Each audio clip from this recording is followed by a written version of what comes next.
Enjoy করতেছি বিদেশের মাটিতে। আমরা সবাই এখানে বাঙালি, বাংলাদেশকে প্রেজেন্ট করতেছি সৌদির কাছে, সারা বিশ্ব দেখতেছে, আমরা গর্বিত এজন্য। আমাদের মতন বাংলাদেশের ভাই বোনদের জন্য এটা প্রোগ্রাম করছে, তাদেরকে অনেক অসংখ্য ধন্যবাদ, যেটা বলার মতন কোনো ভাষা নাই আমাদের।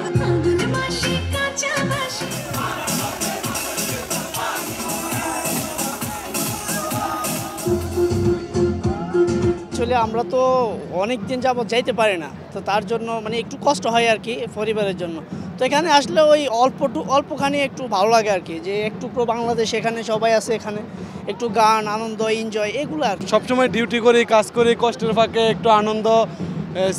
সৌদি আরবে বাংলাদেশ দূতাবাস ব্যবস্থা করে দিয়েছে, এতে আমরা অনেক আনন্দিত।